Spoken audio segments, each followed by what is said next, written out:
Located on 325 acres in beautiful Brown County, Indiana, Hard Truth Distilling Company is the biggest and the best craft distillery around. While Hard Truth is already known for producing internationally awarded whiskeys and spirits like Hard Truth's sour mash bourbons, sweet mash, and hard road ryes, as well as their cinnamon vodka and the always popular toasted coconut rum, Hard Truth Distillery offers so much more. With a full-service restaurant, ATV, and distillery tours, as well as live music, you can spend an entire day at Hard Truth Distillery while making your entire family or group happy. And that's the Hard Truth. Hard Truth products are available across Indiana, as well as many other states. So, no matter where you shop, if they don't carry your favorite Hard Truth product, tell them you want the truth, the Hard Truth. Hard Truth Distilling Company encourages you to enjoy all of their products responsibly and to never drink and drive. Thanks for listening to Indiana Sports Beat.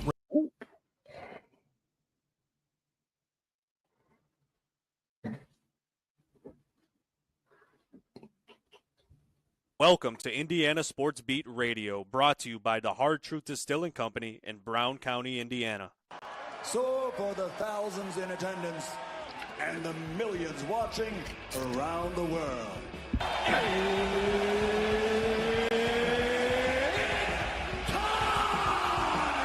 3 on the way. Oh! NYN! NYN!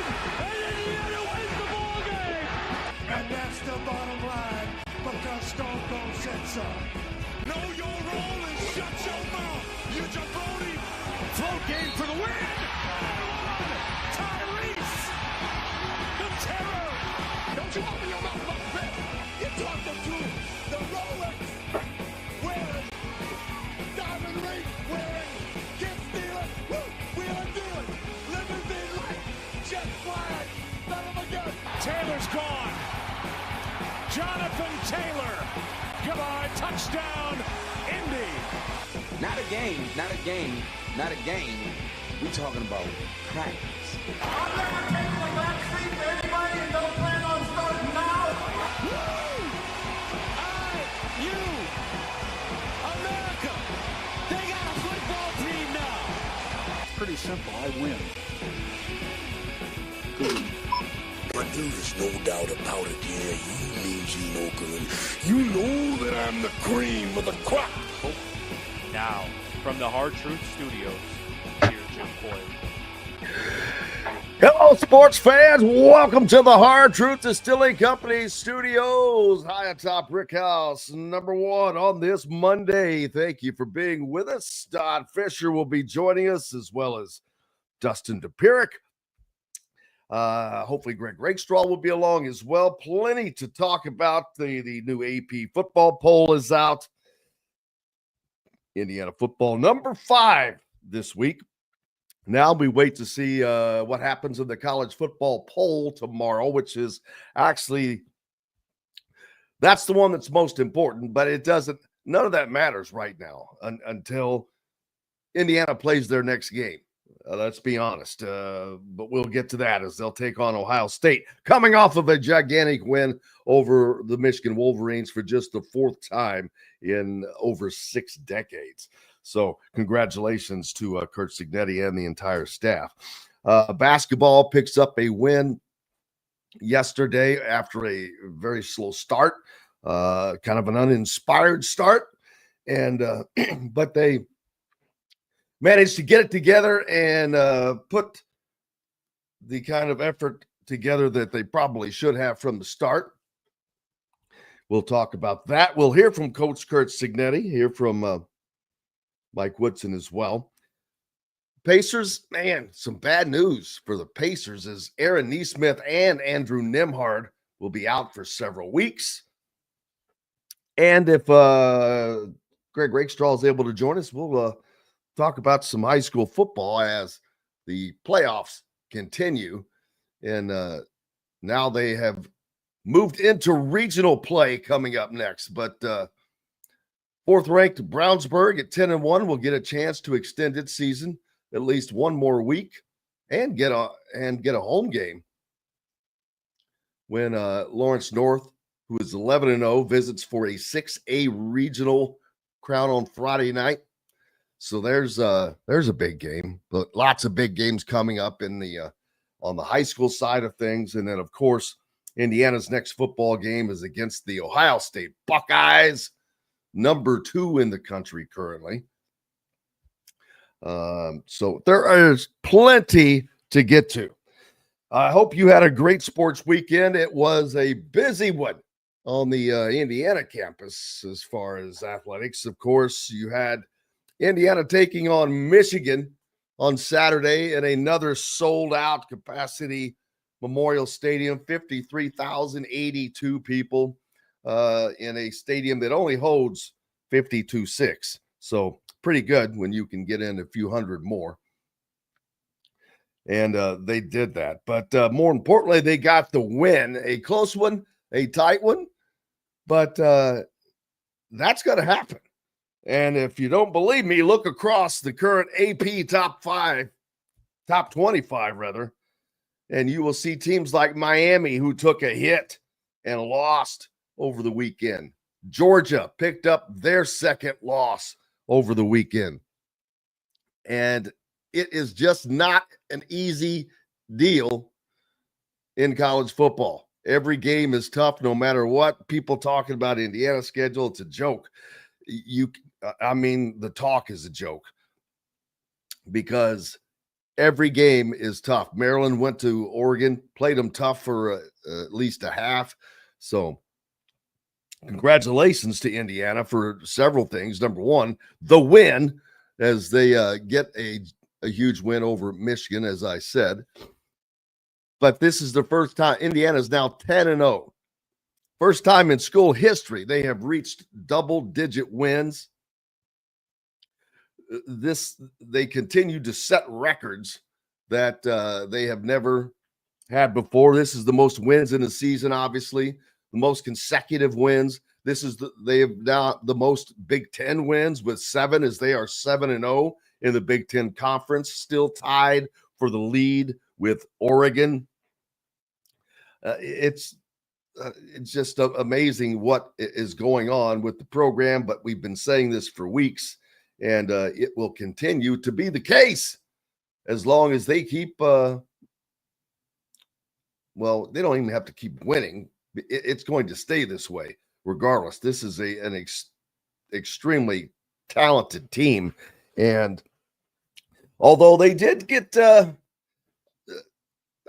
exposed is not the right word, but shown to be challenged on the offensive line by Michigan. Michigan was able to get to quarterback Curtis Rourke 4 times and sack him, which held Indiana to, I think, a total of 18 second-half yards, which is something it sounds like Indiana would do to a team. But Indiana, luckily enough to hold on for the win, they had enough offense already, whereas Michigan just didn't have it. And Indiana's defense stepped up time and time again. The punt return, special teams, that is the thing with Indiana. They always have someone on, whether it's on offense or on defense or on special teams, step up and make a play.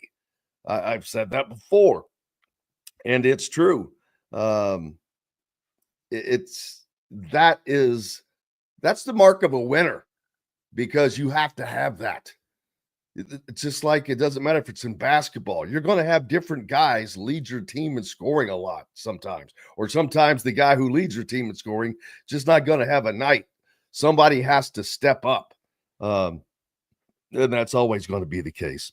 We'll hear from Kurt Signetti as well today, as the Fish will join us in the next segment. So looking forward to talking to Don. A busy weekend for him, as well as he had games on Saturday and Sunday, as we all did. But it was a busy weekend, but a victorious weekend most of the way around. The Colts, they were not able to get it done. They just could not find the offense against the Josh Allen-led Buffalo Bills, and lose. I think that final was 20-10.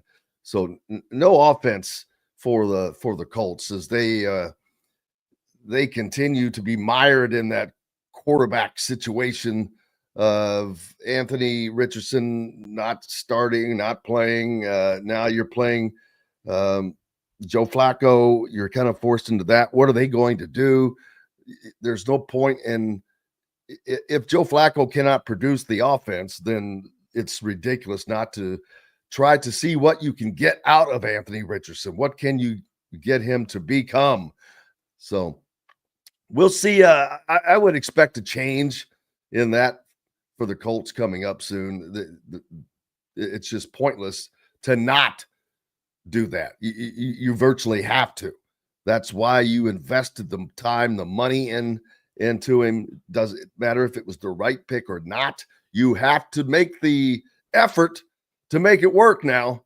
But I don't have a problem with sitting him. I think that he needed to be sent a message. Unfortunately, when the team can't get it done without you, it's not as good of a message, I don't think. But I hope that for his sake and for the Colts fans' sake, that he did get the message that this is professional sports, man. You don't tap out. I don't know how you get rid of that that stigma. Tapping out. It's, this is not the UFC where they've got a chokehold on you. So, but, winning cures everything. So that's how you get rid of that stigma without question. So we're going to take a quick pause for the cause. We've got lots of comments coming in. We appreciate everybody hitting us up on the Andy Moore Honda hotline here at the Hard Truth Distilling Company studios, and we'll get to those a little later and as well. But the Fish will join us next here on Indiana Sports Beat Radio right after these messages from our great sponsors, and we hope you take care of and listen to our great sponsors who without them, we're not here. But we're back with more from the Hard Truth Distilling Company studios right after these. Welcome back to the Hard Truth Distilling Company studios. This segment is brought to you by the Ugly Grouper. Andy Moore Honda is Bloomington's #1 Honda dealer for a reason. Buy a new Honda and get a 3-month break from car payments. That's right, no payments for 90 days. That includes the all-new, all-electric Honda Prologue, and you get it for just 0.9% financing. Or the 2024 Honda Ridgeline Black Edition or the Honda Accord LX, both for just 1.9% financing. Get more to your door from AndyMooreHonda.com, Bloomington's #1 Honda dealer and your best place for new and used vehicles. If you're looking for a home in the Indianapolis area, you need Cheryl Sizemore from RE/MAX Advanced Realty. Cheryl Sizemore has over 2 decades of experience, and that could be the difference in you getting the home you want in today's tough housing market. Reach out to Cheryl Sizemore from RE/MAX Advanced Realty at Cheryl@IndyHomePros.com or 317-298-0961. Cheryl Sizemore from RE/MAX Advanced Realty. Let Cheryl Sizemore get you in the home you want today. Cheryl@IndyHomePros.com. Whether it's a night out with the family, after work with colleagues, or catching the game with friends, Bubba's 33 is the place for you. Bubba's 33 offers a mouthwatering menu of selections that are all made from scratch every day. The portions are big, but the prices are small. And with over 50 big screen TVs, you'll never miss the big game. Bubba's 33, pizza, burgers, beer. The Ugly Grouper, located on beautiful Anna Maria in Florida, is the place to be, and not just because they have unforgettable meals, including locally sourced seafood. The Ugly Grouper has your favorite craft beers and cocktails, along with live music every day. The Ugly Grouper is family-friendly, able to host private parties, and has the biggest grouper you've ever seen. The Ugly Grouper is the place to be on Anna Maria in Florida. Tell them Indiana Sports Beat sent you. Go to theUglyGrouper.com for more information. Country living is just a swing away. The It can be hard to find the exact home that fits your family's needs, so there couldn't be a better time to build a new home with Property Shore Construction. Now building exclusively south of Bloomington within the Stonecrest Golf community. Choose from one of the gorgeous Stonecrest Signature Series house plans. We have several lots available with scenic views of the golf course. Contact Amy Rhoda with Revesco Real Estate for additional information. 812-583-0919 or go to mystonecrestliving.com. That's mystonecrestliving.com for more details.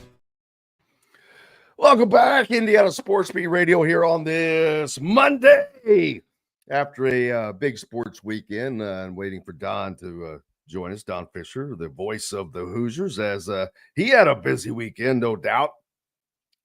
And hopefully his voice got a rest, and it won't be long before he starts doing double duties with the coaches shows, as although there's not that many football coaches shows left, as Fish joins us now here on the program. Don, how are you doing, sir? I know you had a busy weekend, as did I, but I hope your voice got a rest at some point. There was no rest this week for the voice. There's no question about that, but that's fine. It's this time of year, and it's always this way in November, and you got football and basketball colliding at this point in the season, and without question, it's a lot of fun. But for an old man, it's kind of tiring. I hear you, brother. Trust me, I was looking forward to a day off, but at least Signetti got a day off, as he said he was looking forward to one. As Indiana gets a huge win over Michigan, and then now they have a bye week coming up, which could not be more perfectly placed, as they will take on the number 2 Ohio State Buckeyes. And now it's going to be a top 5 matchup, Don, as Indiana ranked 5th in the latest AP poll. Obviously, it sets it up for the biggest game of the year, without question, for an Indiana football team that hasn't experienced this ever, have never been 10-0. It's a football team that has shocked the world, so to speak, in regard to what they've accomplished to this juncture of the season. They finally face real adversity for the first time and are able to come away with a victory, which is huge in that regard. And I think it just continues to show how really competitive this football program is now. In addition to that, the complementary way that they play with one another, offense, defense, special teams, all of those things played into that victory on Saturday against Michigan. Michigan is a football team that still has as much talent, just about as anybody in the country. They proved that, especially in the second half on the defensive side of the ball. Their biggest issue is at quarterback, where Davis Warren is a former walk-on who's really kind of struggled at times this year. He certainly did in this ball game. I think Indiana had something to do with that from the pressure perspective that they put on him throughout.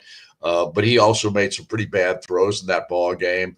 But Indiana found a way to win this ball game when they weren't playing their best on the offensive side. And the second half, the first half was great. Curtis was dead on the money. The receivers were catching it. They were able to move the football a little bit on the ground, just enough to open up the passing game to some degree. But that turnover in the second half that started the second half for Indiana with the first possession, where Curtis threw it right into the Michigan player's hands, I don't know what happened there, because that was so unlike Curtis Rourke. We'll just have to wait and see, because Coach, I'm sure we'll talk about that on Thursday night at the coaches show. But at the same time, it was so uncharacteristic. And then from that perspective, from that point on, Indiana just seemed to struggle offensively, just couldn't get anything going. But also part of that was due to the Michigan defense that was just starting to play the way that they're capable of playing. And if you watch that Oregon game with them the week before, or not, I think it was the week before, wasn't it? Or it was 2 weeks before that, whatever it was. At any rate, the second half of that game, they shut down Oregon too. So it's a really good defense, and when they play in their best, they can make it tough on you, and they certainly did on Indiana in that ball game. Yeah, yeah, we've seen Indiana's offensive line do such an incredible job all season, not only protecting the quarterback, opening up holes, and they just faced a team that, let's not forget, this is the reigning national champion. They lost some guys. They didn't lose everybody. No. And they have some great players. As a matter of fact, probably their greatest strength is on their lines. They have some big boys, and as a matter of fact, their defensive line has 3 guys that I saw not too long ago were ranked by Pro Football Focus as 3 of the best in the Big Ten. So you're going up against a very, very talented team. They're just not as talented as, say, Indiana, like you mentioned, the quarterback. They don't have all the pieces, but they have some pieces, and those pieces will make it difficult on teams like it did for Indiana. But Indiana was able to get past all that, get the win, and that is as Coach called it, a gritty win, and it was just that. And I think that bodes well for Indiana because it's a learning lesson now going into this 2-week bye. Well, of course, and obviously the coaches will have film that they can look at and show these guys, look, this is why this happened, or that's why that happened. I don't think there's any question. It's a learning tool for the coaching staff, but this Michigan ball club is really good, and the only place that they really struggle right now is at quarterback. But that's kind of, as everybody knows, if you don't have a quarterback who can run the show and be what he needs to be, you're going to have some problems, and obviously that's why Michigan is 5-5 at this point. Absolutely. Now Indiana, and that should help their strength of schedule. Not that they really need it. To me, it's going to be interesting to see where they wind up in the college football poll tomorrow night, because if they get to a certain point, even with a loss to Ohio State, I think that they're almost locked in to the college football playoffs. If they're up high enough,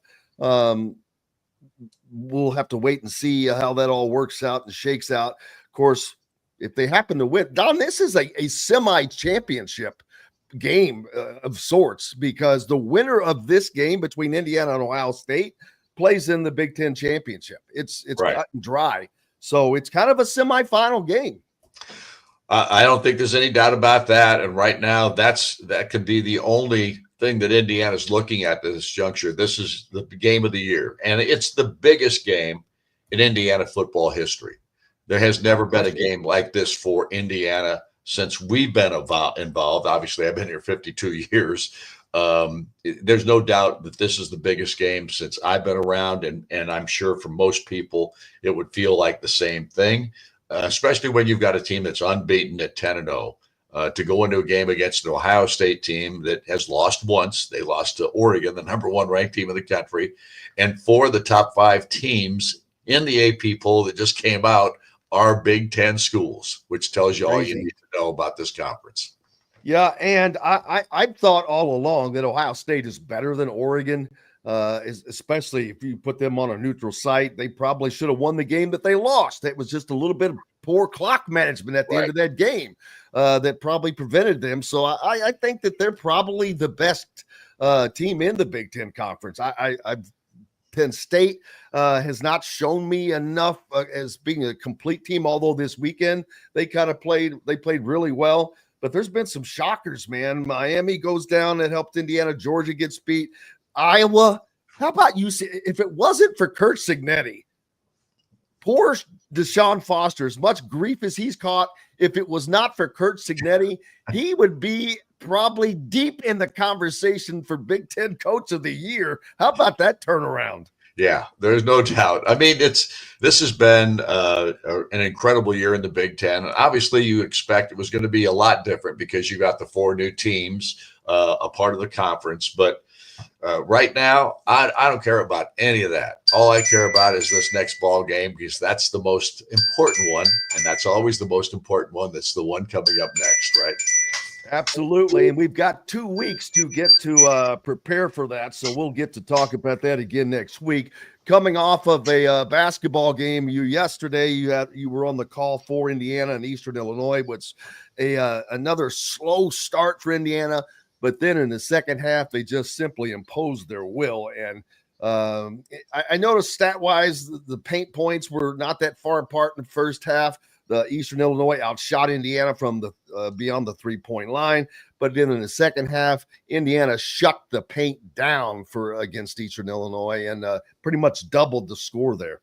Well, I pretty much sized this one up as a Jekyll and Hyde performance. Hyde showed up in the first half, and Jekyll obviously did in the second half. No defense in the first half. You give up almost 60% shooting in the first half to Eastern Illinois. And the defense was non-existent in the first half.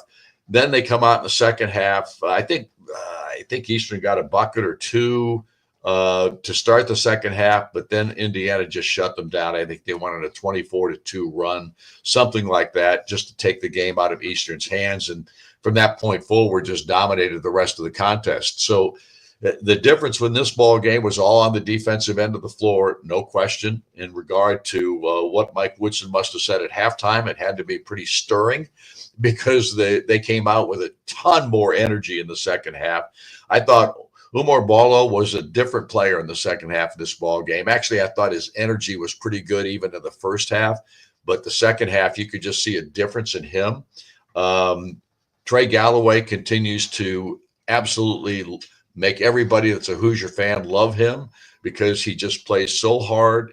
He gave them another terrific performance in the 8 assists that he had in this ball game after getting 9 in the first game. All of those coming with less than 18 minutes or right at 18 minutes of playing time in both and games. off the bench. And off the bench, of course. And I think in my mind, that's what Mike Woodson wants to do with this team. He wants to have Trey coming off the bench because he gives them such a spark, and he plays so hard all the time. That he is a typical Indiana basketball player from the old days. He's old school in that way. He plays as hard as he can every time he's out there on the floor. He's not getting a ton of playing time right now, not like you would expect, simply because he's still dealing with the injury. I think he's probably looking more like 100% now than he has at any point forward.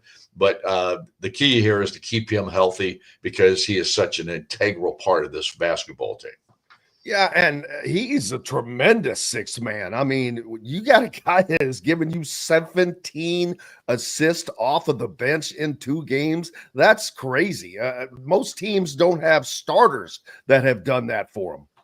Well, and here's the other thing, and Trey, Trey is an Indiana player. He's just a typical old school Indiana player that gives you everything that he's got. But the other thing about this ball club, to me right now, that's really impressive is the performance of Mbako. Mackenzie Mbako is playing as well as anybody at this juncture of the season, maybe in the country. I mean, he is shooting the ball well. He is playing harder than we saw him play any time last year, in my opinion. He's actually doing a decent job on the defensive end of the floor where he really struggled last year most of the time.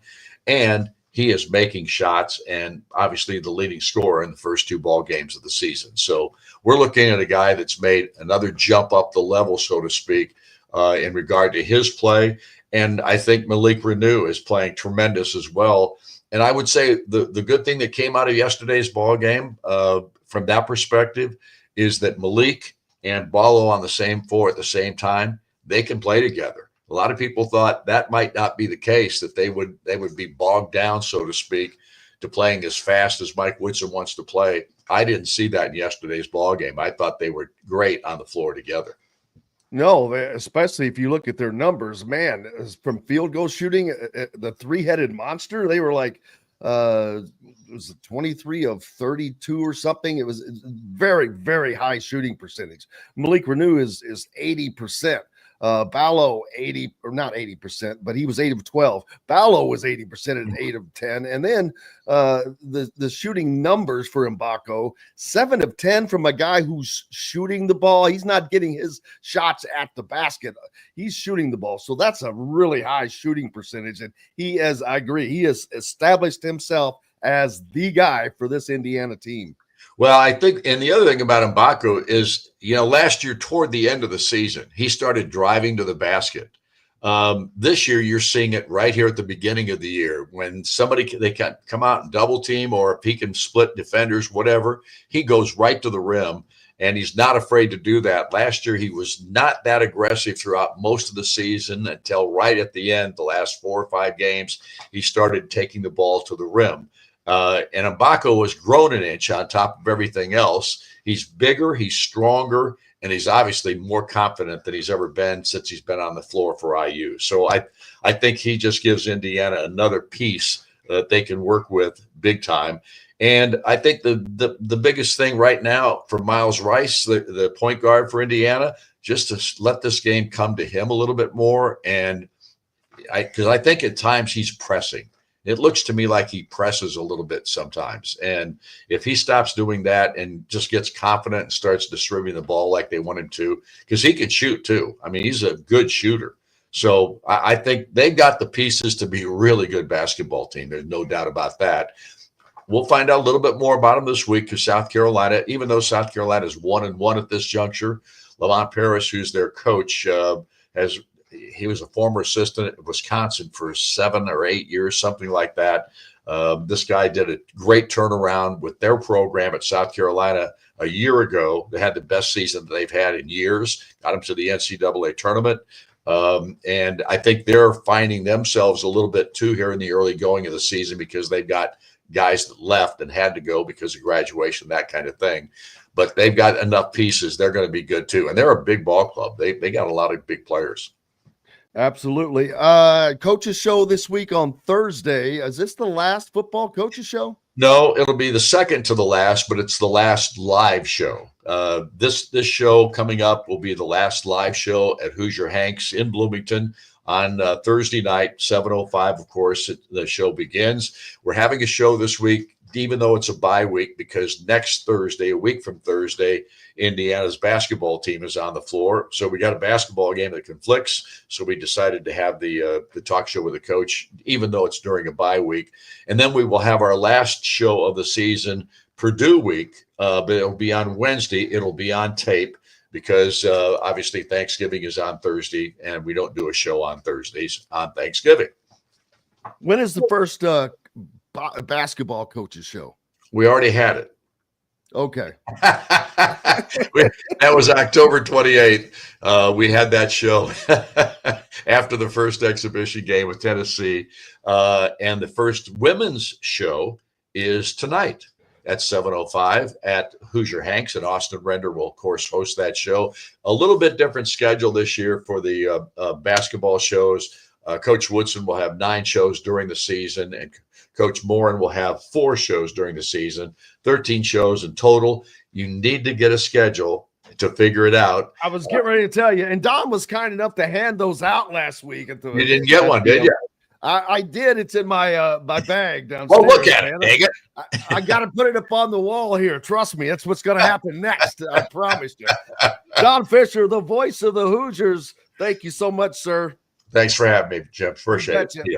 We've got lots more coming up here on Indiana Sports Beat Radio from the Hard Truth Distilling Company studios. And we'll be back with all that and more right after this. This segment is brought to you by RE/MAX Advanced Realty, Indy Homes Pro Teams by Cheryl Sizemore. We'll return to the Hard Truth Studios for more with Jim Coyle right after these messages. If you're looking for a home in the Indianapolis area, you need Cheryl Sizemore from RE/MAX Advanced Realty. Cheryl Sizemore has over 2 decades of experience, and that could be the difference in you getting the home you want in today's tough housing market. Reach out to Cheryl Sizemore from RE/MAX Advanced Realty at cheryl@indyhomepros.com or 317-298-0961. Cheryl Sizemore from RE/MAX Advanced Realty. Let Cheryl Sizemore get you in the home you want today. Cheryl@indyhomepros.com. Whether it's a night out with the family, after work with colleagues, or catching the game with friends, Bubba's 33 is the place for you. Bubba's 33 offers a mouth-watering menu of selections that are all made from scratch every day. The portions are big, but the prices are small. And with over 50 big screen TVs, you'll never miss the big game. Bubba's 33, pizza, burgers, beer. country living is just a swing away. It can be hard to find the exact home that fits your family's needs, so there couldn't be a better time to build a new home with Property Shore Construction. Now building exclusively south of Bloomington within the Stonecrest Golf community. Choose from one of the gorgeous Stonecrest Signature Series house plans. We have several lots available with scenic views of the golf course. Contact Amy Rhoda with Revesco Real Estate for additional information. 812-583-0919 or go to mystonecrestliving.com. That's mystonecrestliving.com for more details.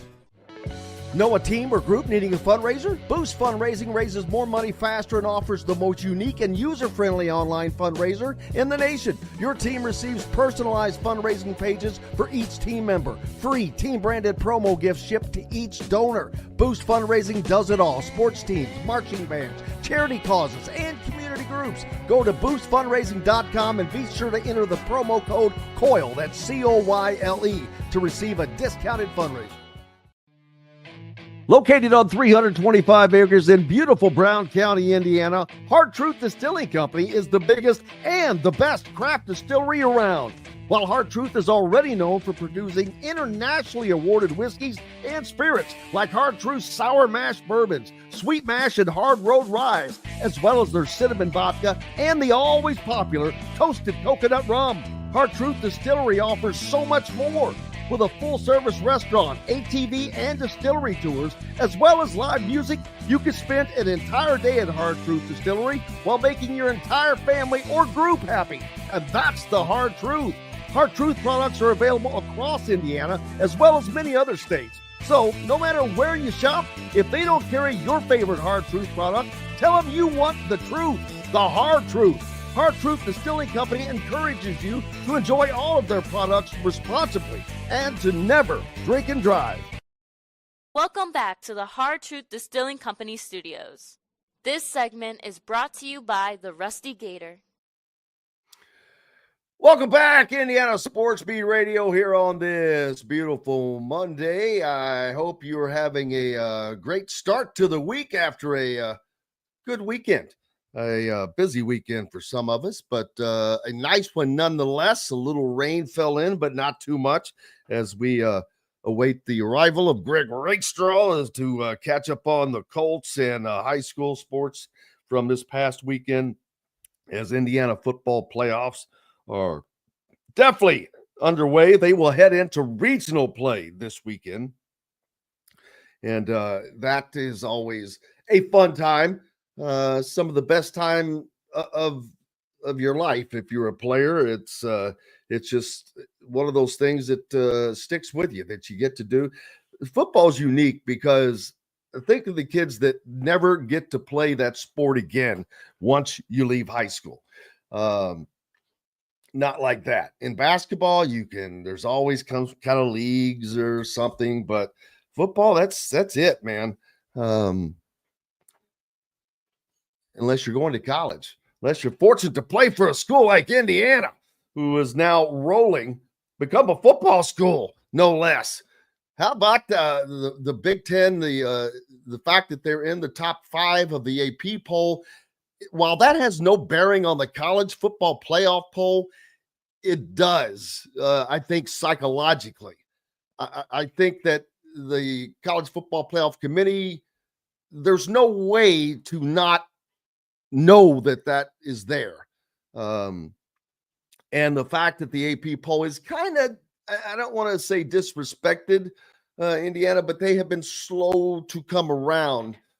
But I have to say, I was a little surprised to see how Miami was just, they dropped like a rock after getting their defeat over the weekend, after being undefeated along the way.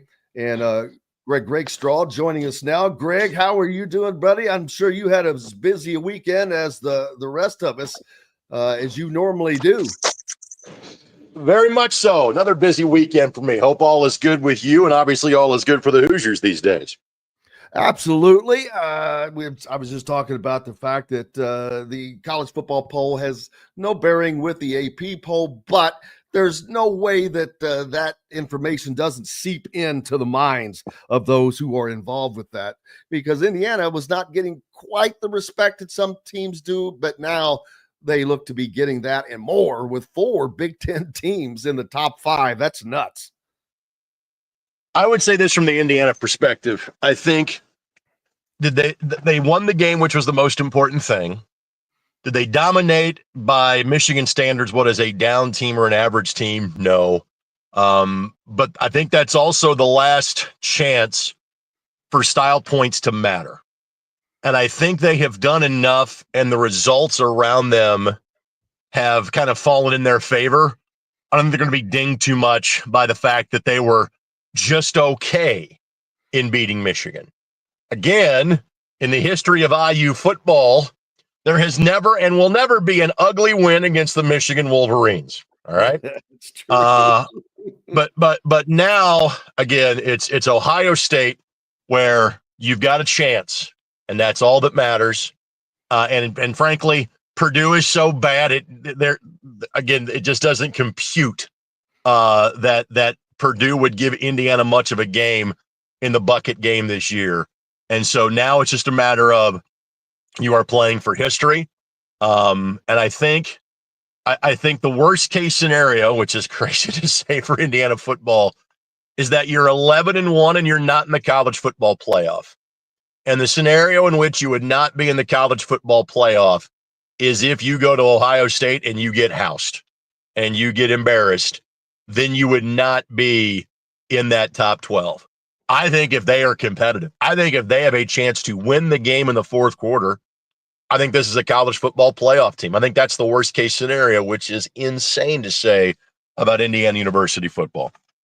I agree 1,000% with you. And to further back up the point that you just made, Tennessee was ahead of Indiana. They had a game with Mississippi State in which they won, but yet Indiana passed an SEC Tennessee strictly on the backs of their win over Michigan. So that was recognized, as you said, and I agree with everything you said. They have to, they can't get blown out by Ohio State. And this is a de facto semifinal for the Big Ten championship. Whoever wins this game, they're going on in the Big Ten title game. Correct. And again, the fact that we're having this conversation is just otherworldly to me. The only other time that there was even a sniff, and obviously, not like it's this long history, the Big Ten championship game's been around for less than 15 years at this point. But there was one other time when it was a possibility going into November. It was the year that both Penn State and Ohio State were ineligible. And basically, it was 4 or 5 teams. Because I can't remember if Rutgers and Maryland were officially in the league yet, and we were still in the division mode. And I think it was before Rutgers and Maryland were in the league. Wisconsin was actually in this half with IU, and Wisconsin came to Bloomington. I think beat Indiana 62-10, because the Hoosiers could have been like 7-5, but because the other two teams were eligible, like the list of results were there where they could have made the Big Ten championship game. It obviously didn't work in that fashion. So the fact that this is a college football playoff play-in game and a Big Ten championship playoff game, I'm sure I have used this line before, but it's kind of like Norman Dale and Hoosiers. It's like me and you going to the moon. That is the level of conversation that we are having. Absolutely. The Colts still struggling with the quarterback situation, and they just don't have the offense. Can't find the offense against the Josh Allen-led Buffalo Bills team, which a lot of people have had that problem. So that's not a unique category to be in. But I get that. I have supported the benching of Anthony Richardson for the message that it sent, but there's no doubt that they have to get back to using him, to finding out, can they develop him? Can they get him to where they need to be? And boy, they have to at least be competitive to send a message. I don't know how much of a message is sent when they need you. Or maybe that is the message. Hey, we need you to get better. We need you to be the guy we drafted you to be. Well, we'll kind of see what today and maybe even Wednesday kind of provide in terms of whom the quarterback is going to be for the Colts. again, when they made this move 2 weeks ago, and I was of the opinion they were making the right move, then clearly it has backfired. The worst case scenario was that Joe Flacco played ineffectively, and you were not having Anthony Richardson learn. At 4-4, and given the schedule of games that they had, I got it. And I understood why they made the move, because you had seen more good than bad from Joe Flacco in the 11 quarters in which he had played.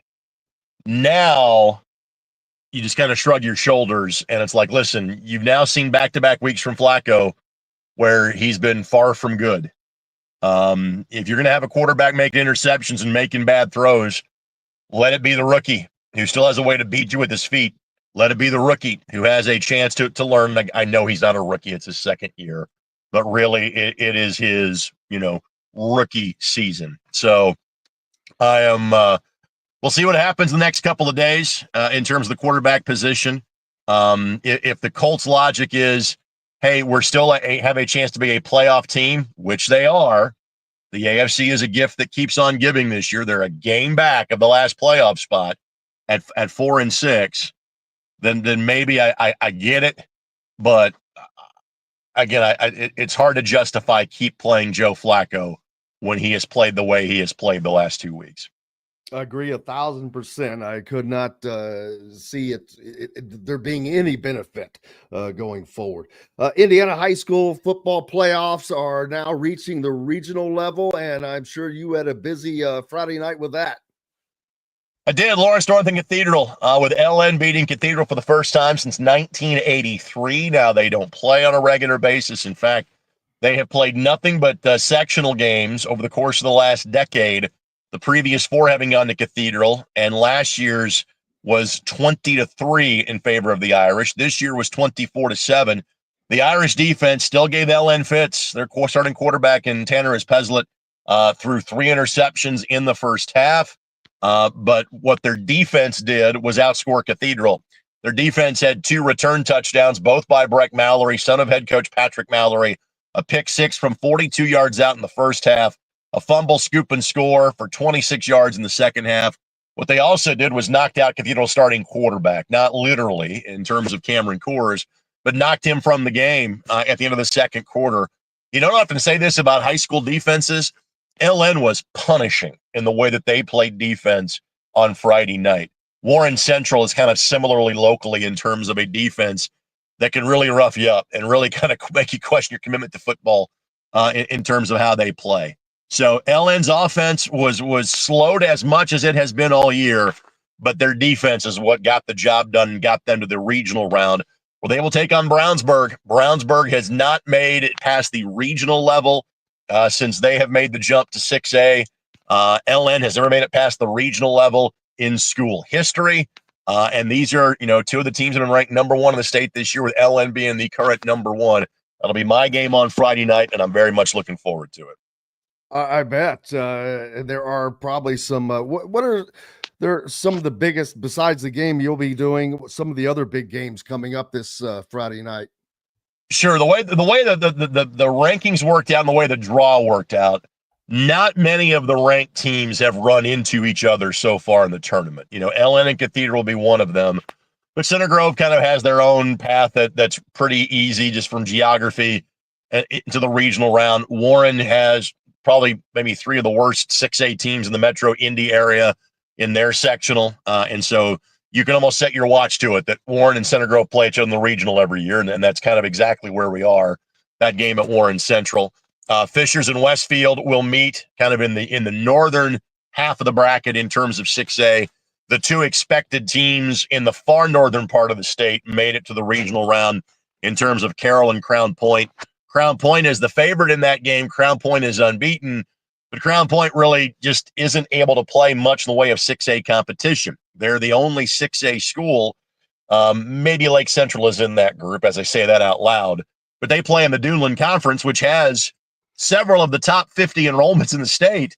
You got to be top 30 to be in 6A, and so they play Penn in non-conference play. And that's the question that Crown Point has, and it kind of had last year, made the state final, but it's about, hey, really, what is your level of competition that you are playing? And so maybe that question gets answered next week when they would face likely Westfield for a second year in a row in terms of the 6A semi-state. Let me skip past 5A to get to 4A because we've been kind of looking at this for most of the year. The 4 best teams in 4A were all in different sectionals and all made it through them, even though Martinsville got a scare from Greenwood on Friday night. So in the southern half of 4A, New Pal plays Chittard, Martinsville plays Wrights, and those should both be really good games in the 4A classification. Yeah, Brad pointing out Heritage Hills beat number 1 Evansville Memorial last week, so there's a big game as well. And I think we lost Greg there for a second. He'll jump back on, hopefully. But something very unique that with Ben Davis losing, it guarantees there will be a new state champion in all 6 classes. But that's partly because 4 of last year's champions, East Central in 4A, Bishop Chittard in 3A, Fort Wayne. Greg, I was just saying with Bishop or Ben Davis losing, it guarantees there are going to be a new state champion in all 6 classes, but partly because last year's champion East Central in 4A, Bishop Chittard in 3A, Fort Wayne, Bishop Lures in 2A, and Lutheran in A. They're still playing, but they've all been elevated a class. Correct. And so there is certainly a chance that I think a couple of those teams win a championship in a different classification. Lutheran is probably the best of that group. This is setting up to be potentially Lutheran and Central Catholic in terms of 2A, who are teams that have played for the 1A championship and have won multiple 1A championships, then now work their way into 2A. I also think that 3A, there's a good chance that it's Lures that is the team that is likely awaiting Heritage Hills. Heritage Hills now would be the significant favorite in the next 2 weeks. They get North Harrison in their next game. North Harrison playing in a regional for the first time in program history. That matchup, they and Madison both were in that same boat. They knew there would be a first-time winner last week when they got there. A bit of an upset in the 3A area, in the Indianapolis area in terms of Tri-West beating Garin Catholic. Again, 3A is now more open in Indy because, frankly, a lot of the teams have been traditional 3A powers. Chittard, Rebuff, Danville have all either grown from an enrollment standpoint or in the success factor. They're now in 4A. So that kind of opens the path in 3A. I think Lures has a good chance of being there in the 3A championship game. East Central probably can get maybe one more win. And then I think the stopping point would be the next round for them in terms of the 5A semi-state. But all of those teams that you mentioned have a chance of playing deep into the tournament in a higher classification this year. Yeah, and looking forward to it is it's just going to be the Thanksgiving weekend is going to be a busy weekend, Greg, because Indiana basketball, it will be in the Bahamas playing in the Battle for Atlantis. That is the Saturday that Indiana and Purdue will be playing. And that when all the state championships will be going on. Correct. That's always the case. And that's frankly how the IHSA sets their calendar is whenever Thanksgiving weekend is, that's going to be the football state championships, and everything else, kind of plays around it to a certain degree. So like, for example, the IHSA calendar moved back a week this year because Thanksgiving moved back a week this year. Thanksgiving is as late as it will ever be on the calendar this year because it's on November the 28th. So yes, and to be fair, there probably will be much more interest in the bucket game than there has been in a long time, even if one team has been struggling mightily in terms of Purdue. Yeah, the environment out there this past weekend was just absolutely insane as far as the people out there. 53,082, the official attendance in a stadium that holds 52,600. But I don't know how many thousands of people were out there that didn't even probably go into the game because they didn't have a ticket. But great environment. It's like the high school football environment's going to be great the rest of the year. And then basketball is starting. I know high school basketball practice is getting underway. So tons coming up, man. So busy time. That's November. Yeah, the girls season started last week. Boys practice starts today.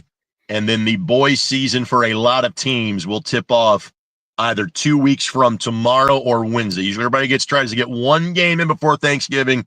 Maybe you get a game in the weekend of Thanksgiving, but those of us that work in this business, crossover season, which means November is nuts. Jim, I have a play-by-play event or a Colts game 26 of 30 days in November. This is my first day without one of them. So I'm looking forward to a little bit of a slower pace today. Absolutely. Well, buddy, we appreciate you and hope you get that slowdown for a minute. For about a minute. That's it. Yeah, 1 minute. I think that's what I get, and then back to the grind as of tomorrow. Absolutely. Greg Rakestraw joining us from the ISB Sports Network. Make sure you're giving him a follow, keeping up with all that he does, even though that would take you a calendar and a notebook to do. So, because it takes him about 4 or 5 of those instruments to keep up with that schedule. Greg, thank you, sir. Thanks, Jim. You betcha. Up next, we've got Dustin Dopirak joining us here on Indiana Sports Beat Radio when we return, and we will do so right after these messages. Located on 325 acres in beautiful Brown County, Indiana, Hard Truth Distilling Company is the biggest and the best craft distillery around.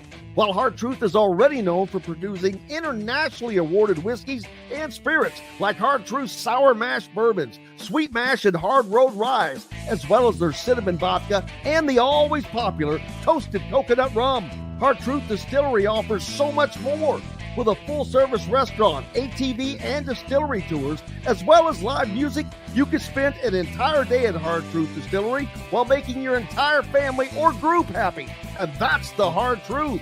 Hard Truth products are available across Indiana, as well as many other states. So, no matter where you shop, if they don't carry your favorite Hard Truth product, tell them you want the truth, the Hard Truth. Hard Truth Distilling Company encourages you to enjoy all of their products responsibly and to never drink and drive. Enjoy healthy, delicious meals at home without the hassle with the Fresh Fork. Chef-curated, ready-made meals delivered right to your doorstep. Proudly fueling IU athletes and now available to you with a menu that's always fresh and diverse, from hearty proteins to fresh salads. The Fresh Fork empowers you to make better food choices without compromising. Let the Fresh Fork help transform your lifestyle for a healthier way of living today at thefreshforkonline.com. Use promo code RADIO20 and get $20 off of your first order. Whether it's a night out with the family, after work with colleagues, or catching the game with friends, Bubba's 33 is the place for you. Bubba's 33 offers a mouth-watering menu of selections that are all made from scratch every day. The portions are big, but the prices are small. And with over 50 big screen TVs, you'll never miss the big game. Bubba's 33, pizza, burgers, beer. If you're looking for a home in the Indianapolis area, you need Cheryl Sizemore from RE/MAX Advanced Realty. Cheryl Sizemore has over 2 decades of experience, and that could be the difference in you getting the home you want in today's tough housing market. Reach out to Cheryl Sizemore from RE/MAX Advanced Realty at cheryl@indiehomepros.com or 317-298-0961. Cheryl Sizemore from RE/MAX Advanced Realty. Let Cheryl Sizemore get you in the home you want today. Cheryl@indiehomepros.com. Andy Moore Honda is Bloomington's #1 Honda dealer for a reason. Buy a new Honda and get a 3-month break from car payments. That's right, no payments for 90 days. That includes the all-new, all-electric Honda Prologue, and you get it for just 0.9% financing. Or the 2024 Honda Ridgeline Black Edition or the Honda Accord LX, both for just 1.9% financing. Get more to your door from AndyMooreHonda.com, Bloomington's #1 Honda dealer and your best place for new and used vehicles. Welcome back to the Hard Truth Distilling Company studios. This segment is brought to you by Boost Fundraising. Welcome back, Indiana Sports Beat Radio here on this Monday with you. Thank you so much for being with us. Joined now by the great Dustin Dopirak from the Indy Star, beat writer for the Pacers and sports writer extraordinaire. How was your weekend, my friend? Good, Jim. Good. Yeah. No, a couple games to cover. Obviously, one on the road that I didn't go to, but did actually take time out to go watch the IU game. Went out with my wife and friends on Saturday to the Tap, the one in Indy, basically. So check that out, and interesting one there. So that's probably the most I've got to sit down and watch an IU game for the most part. But yeah, no, overall good weekend. Well, we'll talk about that one later. That was a fun deal. But the Pacers, man, they get a big win over the Knicks. Now they've knocked off the Celtics and the Knicks. But then some bad news is they will be without a couple of key players for several weeks, it looks like. Yeah, no, they're tough to figure. Obviously they go down and get beat by a Charlotte team that was very much a lottery team last year. Obviously in part because of what they were missing. But then they come back on Sunday and just got really phenomenal performances from their best players. Benedict Mathurin was the vision of what they hoped he would be, basically. I mean, they've tried to get him so that, he obviously has this amazing ability to score the basketball. And they've wanted to try to fit that into the offense the way it moves, where it just the ball pops and nobody sticks with the ball and has it in ISO and spends a whole lot of time trying to hit step back threes and go after somebody one-on-one. They've been trying to make him be that player, and that's who he was last night. He had 7 3-pointers. 3 of them were just pure catch and shoot. 3 more were just like off of 2 dribbles. He was attacking with purpose and not, it was never a James Harden situation where he's like taking a guy and trying to, just take 10 dribbles and try to get past him and then try to shoot over him. It was just really impressive, efficient performance. Tyrese Halliburton is the best he's been. Basically, I think Charlotte was one of his worst performances, probably his second worst performance after the first Knicks game. And this time he was really playing, again, I think Rick Carlisle said he was just as determined as he'd seen him. He said just the look in his eye was really something else. And I would agree with that. 35 points.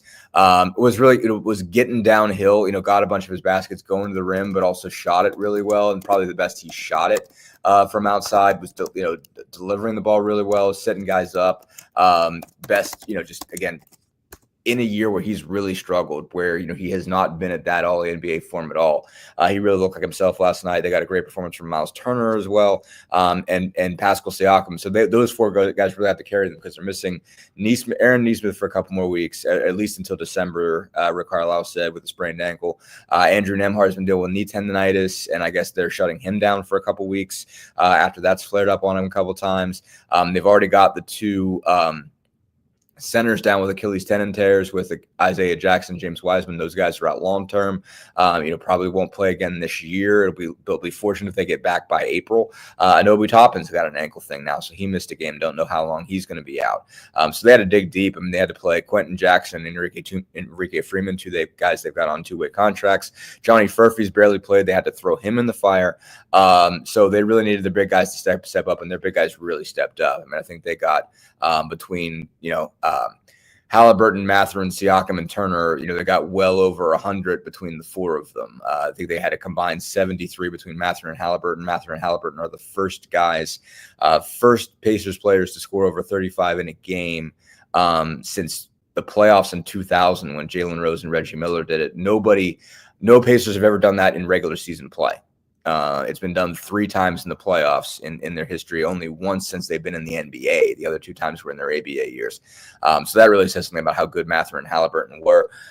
It's another one of those years so far where the Pacers are beating the good teams and losing to the bad ones. So that's obviously an issue that needs to be corrected. But they've got. If it were a strength of schedule deal or a strength of win deal, they'd be looking pretty nice because, again, like you said, they've got wins over Boston, the Knicks, and Dallas, and on top of who else? Detroit and Orlando. They got Orlando without Banchero, but still, they've got 4 of their 5 wins are over playoff teams so far. And 2 are over teams that won, that were in the NBA Finals, and the other was over the Knicks. So those look good. The losses don't look so good. And this is, early in the season, but yet we've seen some injuries that are impactful. Sure. Chet Holmgren, a pelvic fracture. That's major right there. Davis for the Lakers has left the game with an eye injury.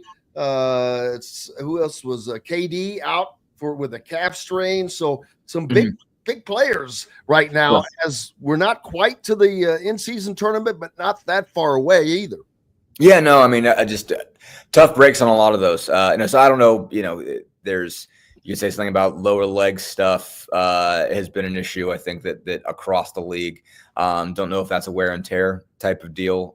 In some cases, obviously, Holmgren's thing had to be freakish. I didn't see it, but I had to Google iliac wing. I had never heard of that in my life, but that's like is that a body part? Yes, it's like the upper part of your pelvis. So yeah, it is a body part. You don't see it get hurt very often. And I would think it's hard to do it. I don't know what happened to him exactly, but it's like I think it's the right side. So like sort of higher up, like if you kind of feel your back, kind of one of those, you've seen a hip bone somewhere in, not that you take a specific anatomy class in high school, but somewhere in biology or science or whatever, you've seen what a hip bone looks like. So like kind of that upper kind of curly thing, it's up there and it's a fracture, and it seems like it really, really hurts. So he's out 8 to 10 weeks, and that's rough because he's been fantastic, and the Thunder have looked great. I didn't pick them to win the West, but I should have. The way they've been playing between him and Shai, those two guys are amazing. And on top of all the other pieces they have, Thunder really look like they're about to make, they're going to be the best team in the West. And so they could still recover from that, but they're missing him and Isaiah Hartenstein. So it's going to be tough sledding for them for a while before at least Hartenstein gets back. I think Hartenstein has a fractured hand. So that's going to shake things up. Obviously, Durant being out is going to shake things up because the Phoenix has played really, really well. And you're still not seeing Durant slow down. Hoban Davis doesn't have a big issue because, that block was phenomenal, and he's played the best basketball he's played. And that's saying a lot because, Davis has had a terrific career. But, I think you can say a lot of things about J.J. Redick, but he is definitely unlocking what there is in Anthony Davis, so far. So yeah, tough break for a lot of guys. Obviously for the Pacers in particular, these last couple were rough. I guess like I said, Nembhard's been dealing with this knee tendonitis issue, and Neesmith I know was just kind of a freakish sort of thing. He just kind of turned on it wrong. And so I don't know, it must be a pretty severe sprain, for him to be out until the middle of, it's just sometime in December. They said, Rick said December at the earliest. And that's a tough break because he's been their best defensive player, stuff like that. But with those injuries, again, Mathurin has been phenomenal. He was excellent last night with 38, but that's not, he's been really great the entire time he's been starting. He's averaging, a tick under 20 a game. And since he's been starting, he's averaging 23. You throw in the game before that. When Nembhard came out early, he had 30 in that game against Boston, and that stretch. So he's averaged somewhere like 24 a game over the last 6. So he's really, really stepped up, and at a time when they've really needed him.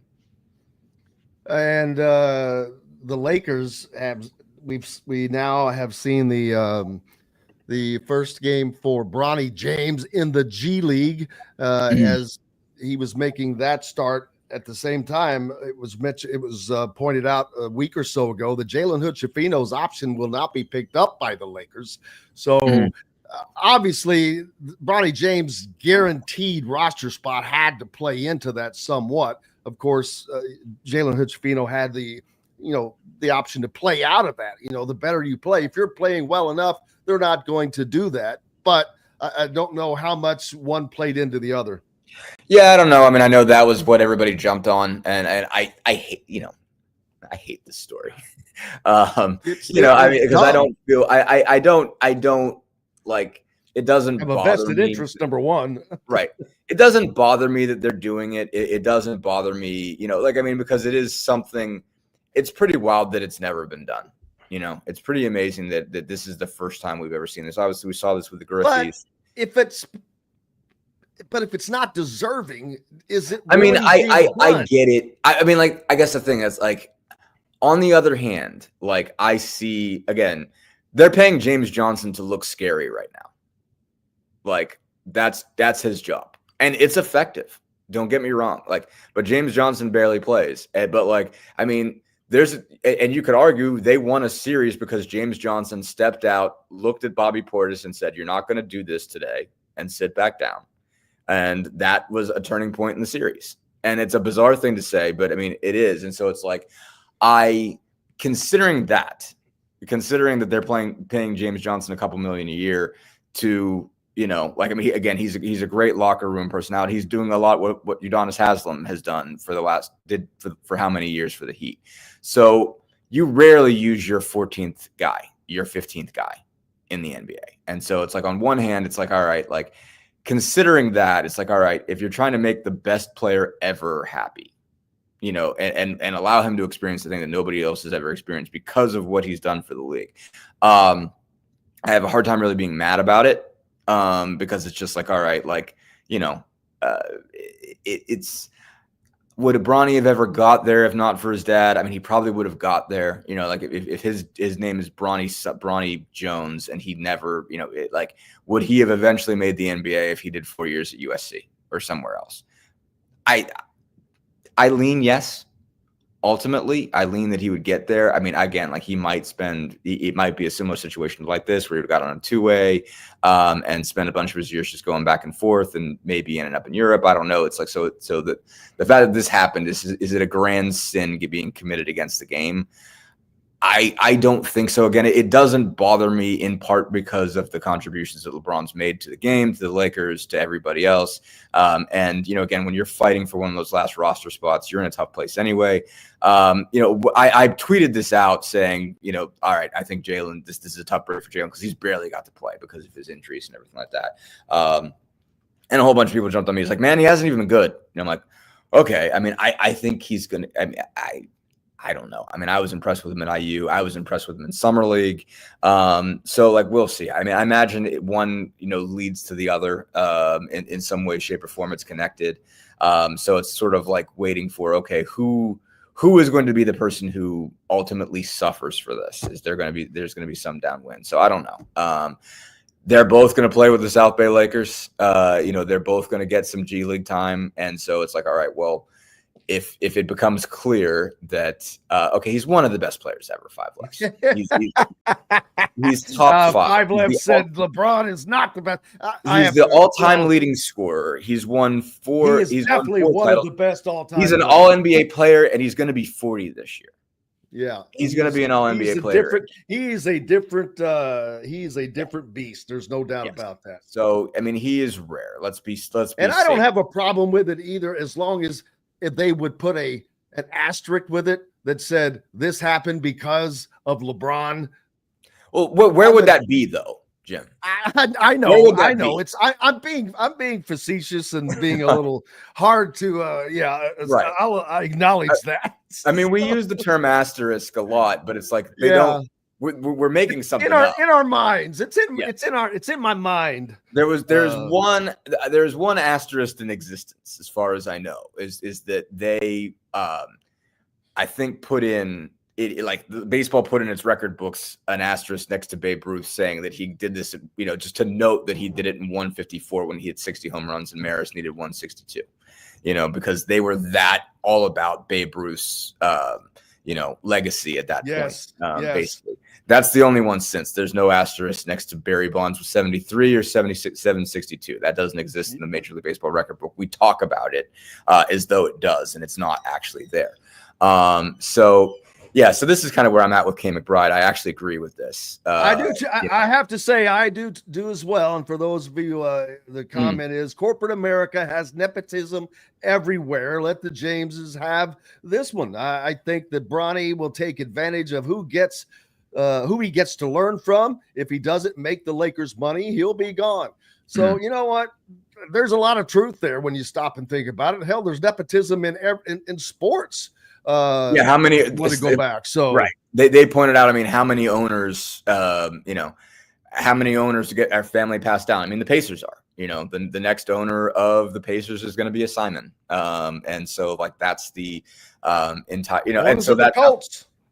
Was that? Yeah. So that's not me saying that. That they can't do it. I mean, the Simons are remarkable humans, basically across the board. I mean, like obviously, Cindy Simon Scott is, has her name on, the Assembly Hall, and they've got, they have turned their fortune into a lot of,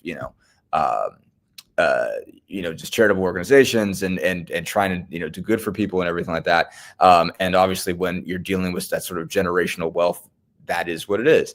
But, ultimately, I mean, like you can look at a lot of teams and, the Rooneys, with the Steelers, same situation where the franchise gets passed down and Demara's, yeah, exactly. And so it's just like, all right, like what's, if it's not like we don't involve that, legacy admissions. Raiders. Yeah, legacy admissions. I mean, like we have a lot of these things going on. So it's like, all right. Like, and let me say this.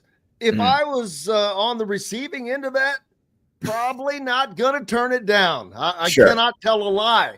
Right. So being completely honest, Yeah. If I had a father who had a national show or something, and hey, you want to take over? You think I'm going to say no? Hell no. So the Bucks, the carries. So it's a little disingenuous of me to say the otherwise, and so I will acknowledge that. Right. So I don't know. Does that end up shorthanding Jalen Hood-Schifino's deal long term? I think mostly what's held him back is the injuries. I think he had a back, big time back surgery.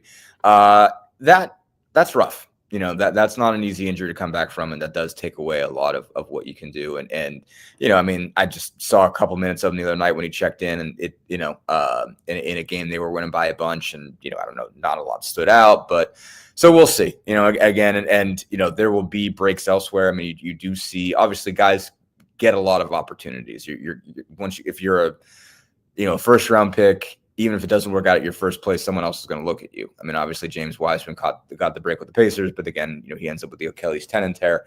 You're going to have opportunities if they think you're good enough. So, hopefully for him, it does work out long term, and it works out for everybody.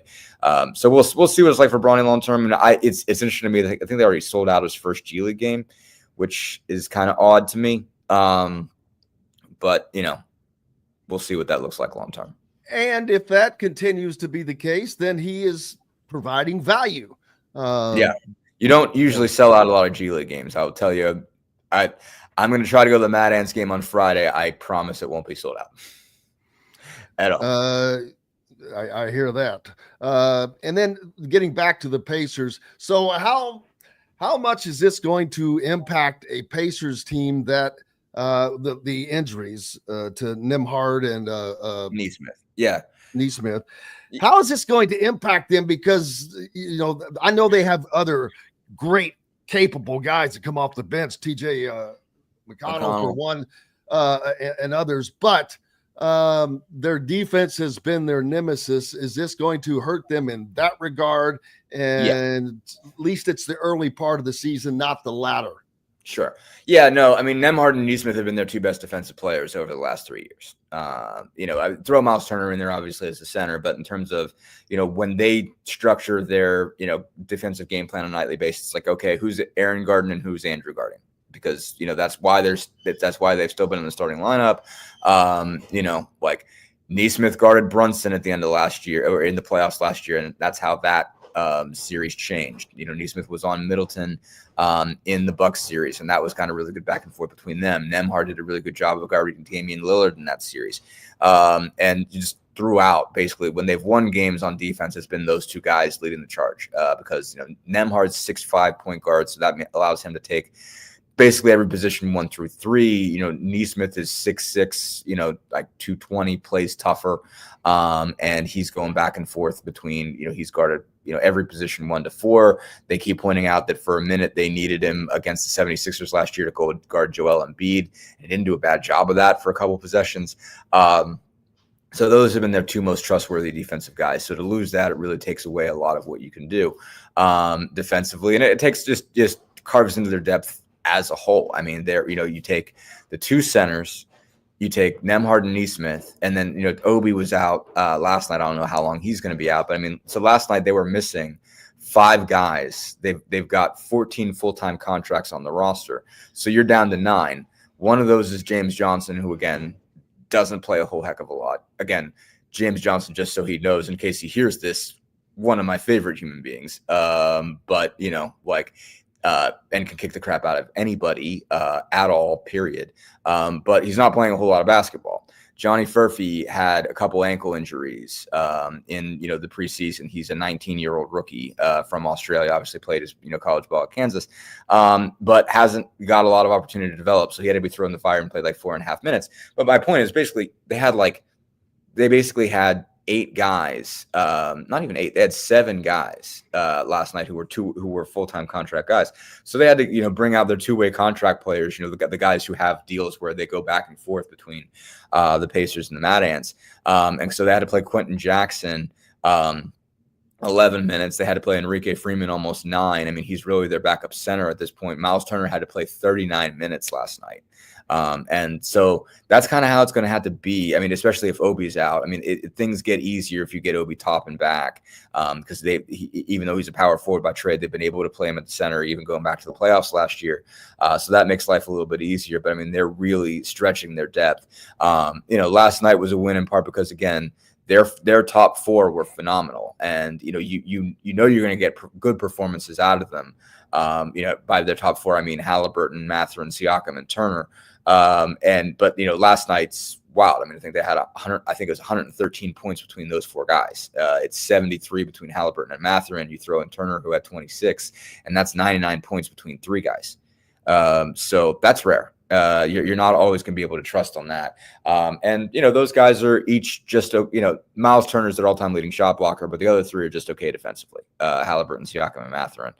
Mathurin's getting better. I think he can be a good defender. Siakam's has a pretty good defensive history. Halliburton is good off the ball at running around and getting steals, and he's doing better on the ball than he ever has, but he's still not really good at that. There's not a lockdown defender in that group.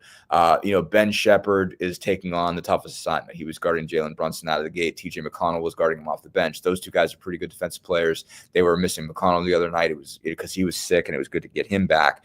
But ultimately, when you're missing your 2 most versatile, most reliable defensive players, there's going to be a cost associated there defensively. So they need Ben Shepherd to step up. They need Jarris Walker to step up. He's done, I think, a really good job. They certainly need McConnell to defend really, really well. But, they're going to have to outscore teams. Again, I mean, the Knicks didn't have a bad night really offensively. They shot 55.4% from the floor. They had 64 points in the paint. That wins you, 121 points. They won the rebounding battle 39-32. That wins you a lot of basketball games. They were only 7 from 25 from 3, which helped their cause. They are going to have to be really good offensively to beat a lot of these teams because the defense is going to suffer during this period. Without question. Dustin Dopirak with us from the Indy Star. We've got more coming up here on Indiana Sports Beat Radio. We'll be back with all of that and more right after this from the Hard Truth Distilling Company Studios. This segment is brought to you by the Fresh Fork in Bloomington. We'll return to the Hard Truth Studios for more with Jim Coyle right after these messages. Located on 325 acres in beautiful Brown County, Indiana, Hard Truth Distilling Company is the biggest and the best craft distillery around. While Hard Truth is already known for producing internationally awarded whiskeys and spirits like Hard Truth's Sour Mash Bourbons, Sweet Mash and Hard Road Ryes, as well as their cinnamon vodka and the always popular Toasted Coconut Rum, Hard Truth Distillery offers so much more. With a full-service restaurant, ATV, and distillery tours, as well as live music, you can spend an entire day at Hard Truth Distillery while making your entire family or group happy. And that's the Hard Truth. Hard Truth products are available across Indiana, as well as many other states. So, no matter where you shop, if they don't carry your favorite Hard Truth product, tell them you want the truth, the Hard Truth. Hard Truth Distilling Company encourages you to enjoy all of their products responsibly and to never drink and drive. Enjoy healthy, delicious meals at home without the hassle with the Fresh Fork. Chef-curated, ready-made meals delivered right to your doorstep. Proudly fueling IU athletes and now available to you with a menu that's always fresh and diverse, from hearty proteins to fresh salads. The Fresh Fork empowers you to make better food choices without compromising. Let the Fresh Fork help transform your lifestyle for a healthier way of living today at thefreshforkonline.com. Use promo code RADIO20 and get $20 off your first order. Whether it's a night out with the family, after work with colleagues, or catching the game with friends, Bubba's 33 is the place for you. Bubba's 33 offers a mouth-watering menu of selections that are all made from scratch every day. The portions are big, but the prices are small. And with over 50 big-screen TVs, you'll never miss the big game. Bubba's 33, pizza, burgers, beer. If you're looking for a home in the Indianapolis area, you need Cheryl Sizemore from RE/MAX Advanced Realty. Cheryl Sizemore has over 2 decades of experience, and that could be the difference in you getting the home you want in today's tough housing market. Reach out to Cheryl Sizemore from RE/MAX Advanced Realty at cheryl@indyhomepros.com or 317-298-0961. Cheryl Sizemore from RE/MAX Advanced Realty. Let Cheryl Sizemore get you in the home you want today. Cheryl@indyhomepros.com. Andy Moore Honda is Bloomington's #1 Honda dealer for a reason. Buy a new Honda and get a 3-month break from car payments. That's right, no payments for 90 days.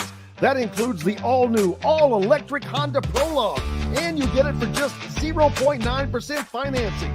Or the 2024 Honda Ridgeline Black Edition or the Honda Accord LX, both for just 1.9% financing.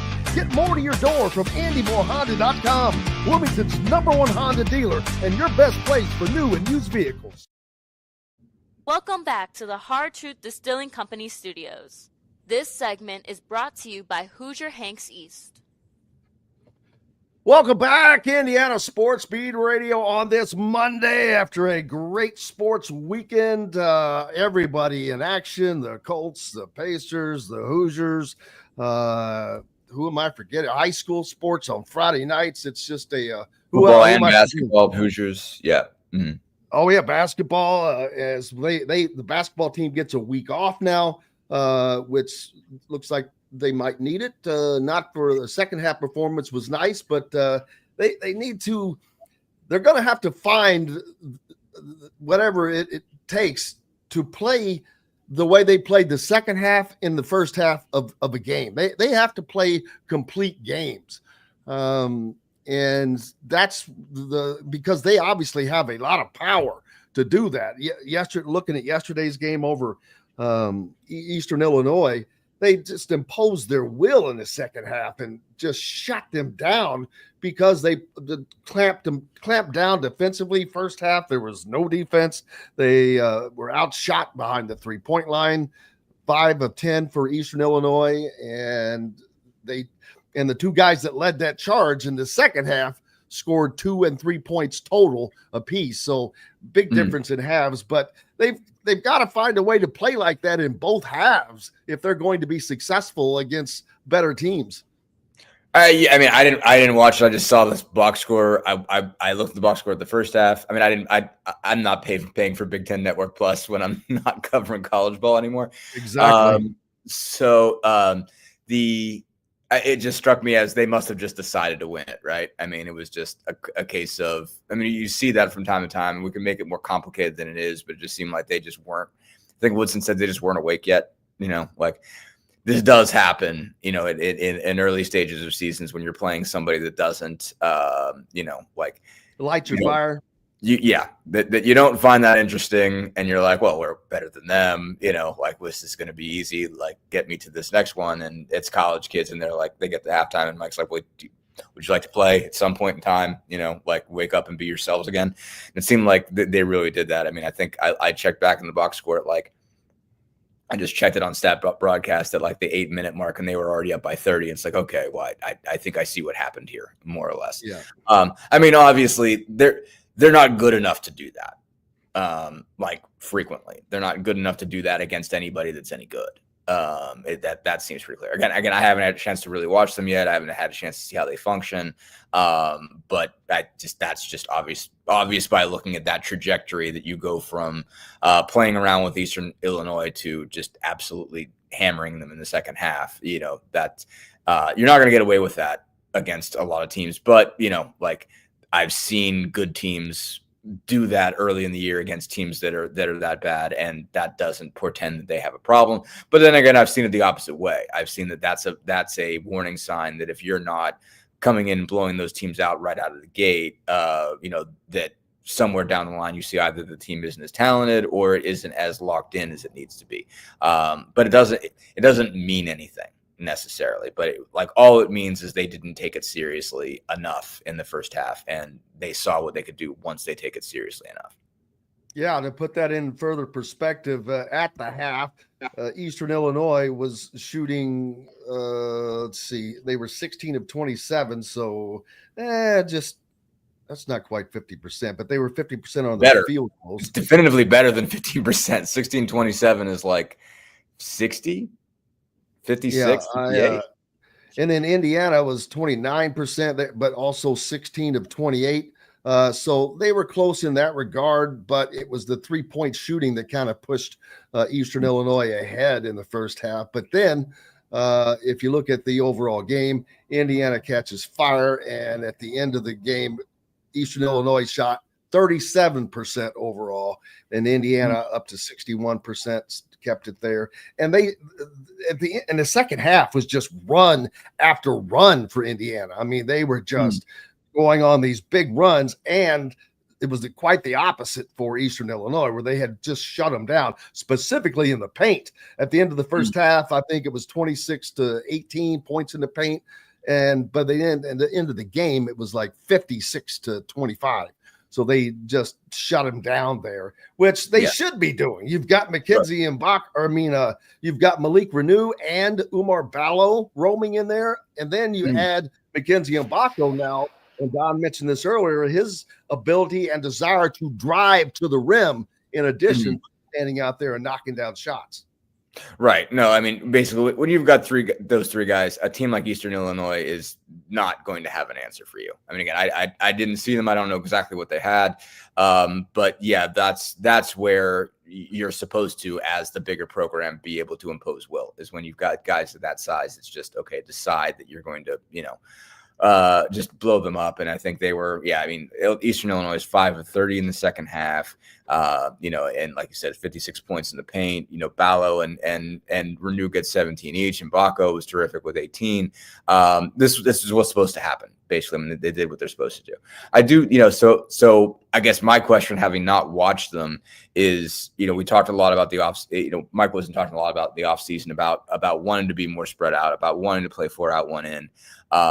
But I think my thought was, all right, I have a hard time imagining that if Renew and Ballo are 2 of his best 5 players, and I can't imagine that they wouldn't be, that they're not going to play together, and you're not going to end up with Mbako at the 3 again. So do they look like this is what it's going to be, is, again, playing through the front court with 2 posts? Like, does it look like it's going to be what it's been the last couple of years, because those guys are just too good? Yeah, and you hope that McKenzie Mbako has definitely established himself as the guy, but he's a guy that can now also do multiple things that he has not done before. He's getting rebounds. He's hitting he's hitting the outside shots, but he's a little more aggressive with it. But now he's added the fact of taking the ball to the rim, mixing up in the paint if he has to. He has just elevated his game. He's grown. He's 6'9". So he's doing the things he needs to do to get to that next level. No, the numbers look special. I mean, the numbers tell you that he's really efficient. He's really shooting it well. And like you said, he's getting the rim. And that's a big deal. And Renew and Ballo are really, really good players. I'm interested to see just what the system looks like long term. The guard numbers don't look great yet. So again, I haven't seen them function. I haven't seen them play, so I don't know if that's something to be worried about or not. If you're an IU fan, maybe it doesn't matter, because maybe Mbako's just that good. And if he's that good, and Ballo and Renew are that good, maybe they're just too much, and that's enough for them to be a Big Ten contender all by itself. But it is happening, I guess, the way that I would have expected. But it's, for as much, I think it's been hard for Woodson to dedicate to a style of play, because it's always, well, who's the best players? At the end of the day, you end up just working your style of play around your best players, and it just so happens that their best players end up being their 3, 4, and 5 again. So it would be interesting to see what that looks like long term in terms of how they play, and what that portends. And if they end up being a little bit, I don't know, basically if they end up being half court oriented again, if they end up being if they end up going against Pat Paints. But I guess again, if Mbako's that good, maybe it doesn't matter. Yeah, and a special thing, and I didn't realize how important this would be, but I think that Trey Galloway coming off of the bench is going to be a big addition for Indiana, because in the 2 games so far, he has added 17 assists off of the bench. And that's huge, because that's more than most starters provide. It's more than Indiana's starters have provided so far. Yeah, I mean, if you're averaging 8 a game, you're going to be top 10 in Division I, almost always. Oh yeah, absolutely. So yeah, like you're obviously it's not going to be that high because you're not playing Eastern Illinois every night. But so it's going to come down. But I mean, if he's averaging 5 a game off the bench, that'd be a huge deal for them. That'd be a huge number. So yeah, we'll see what that looks like. But like obviously, we've seen Galloway for 5 years now just continue to make an impact for those guys. There's so many little things he does well. Imagine there's some things you'd hoped he would have been better at, but the defense, the intensity, the rebounding, the energy, and again, the ability to create for others has really always been there. And so, wherever you're using that guy, he's too good not to make an impact. And so you're better off if you have guards that are good enough for him to be on the bench. We'll see if he ends up on the bench long term. We'll see if they still feel that way, a month from now, 2 months from now, that's where he's best used. Because, again, you get a lot out of him defensively too. He's marked good defender, good offensive players for 5 years. So, he's dealt with a whole bunch of injuries and everything like that. And some of that comes from how intense and how hard he plays. But that's a guy that you can really trust. That's a guy that has put, his whole life into that brand right there. So, you're getting something good out of Trey Galloway. There's 100 little things that he does well. And so I'm not surprised to still see him producing like that. Absolutely. And it's been invaluable, and it probably will continue to be just that for the Indiana basketball program. You talked about getting a chance to go watch the Indiana football game on Saturday, and now we've seen the shakeup in the upper echelon of college football. Miami goes down and Georgia goes down for the second time. Shocked by how far Miami dropped. I mean, it's like the committee or the AP voters were just waiting for that to happen, because they dropped like a rock in the AP poll. And now we've got 4 Big Ten teams in the top 5 as Indiana rounds out the 4 of those, with Oregon, of course, at the top, followed by Ohio State, Penn State, and then Indiana. No one had that on their bingo card to start the year. Yeah, no. I mean, I think like I said, AP voting is an odd deal, because again, you're covering one team. And you have to just sort of catch up on what everybody else did in time to file your report. It's not your report, your poll, because it's not like basketball where you get all week to watch everybody and see what everybody's doing. You're covering a game on Saturday, everybody's playing on Saturday.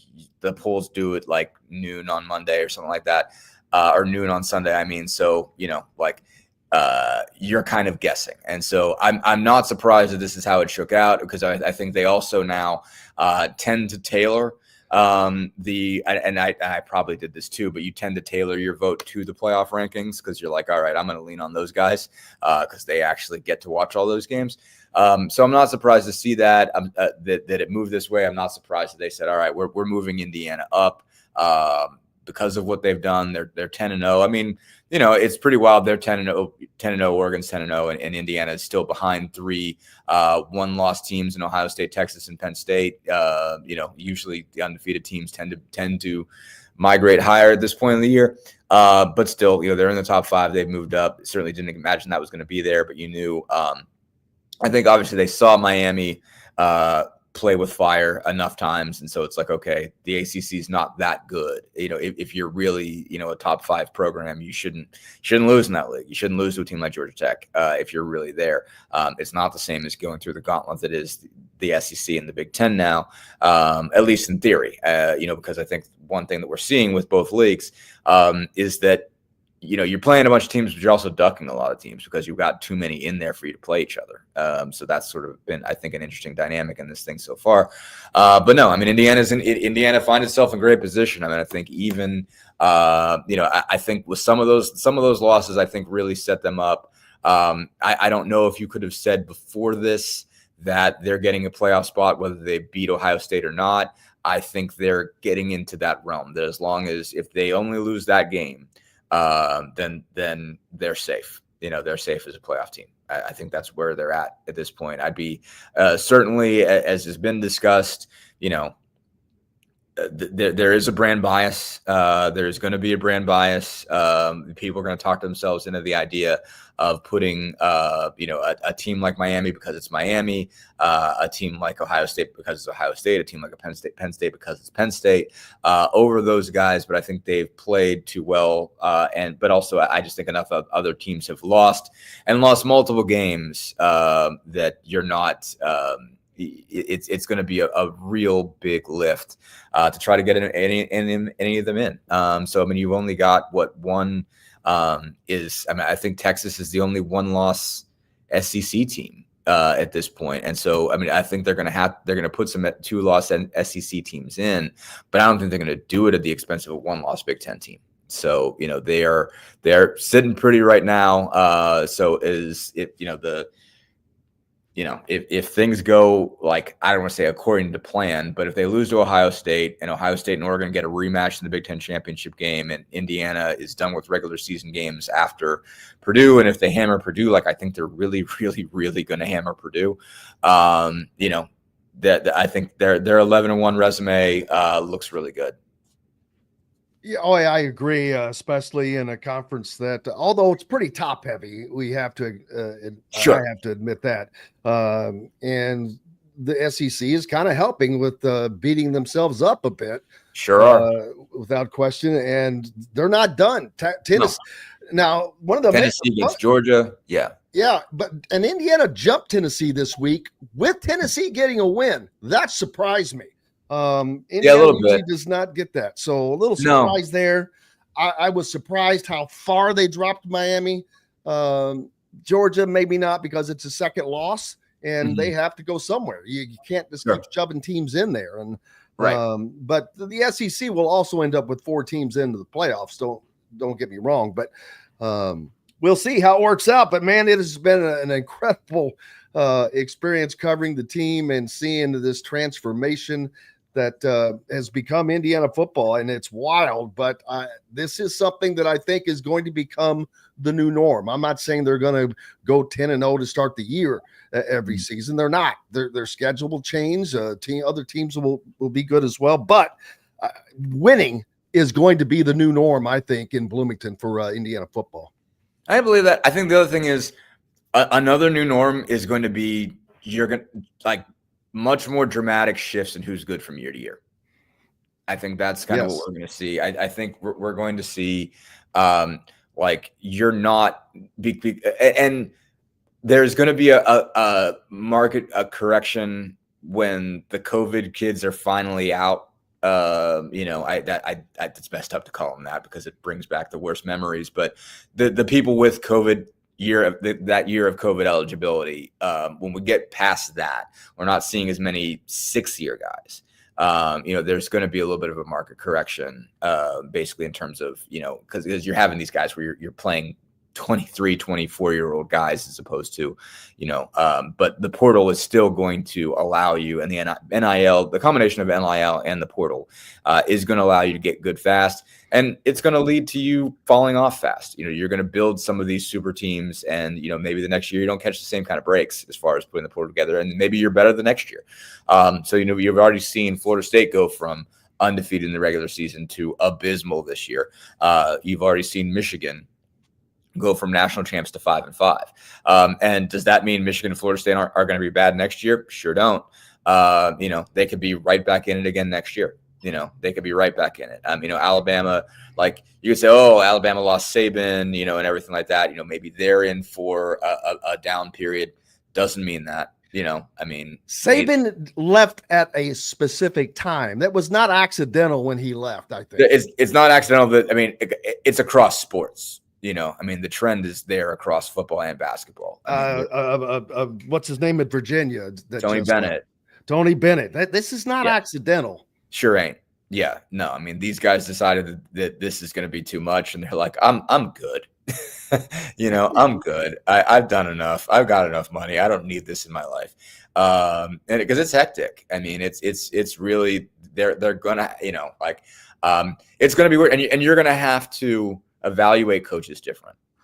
You're going to have to kind of trust some of your metrics because you're going to have some years, they're going to go up and down. I mean, I'm not saying this is going to happen. It probably won't. I mean, I think Cignetti's up for a couple, really good years.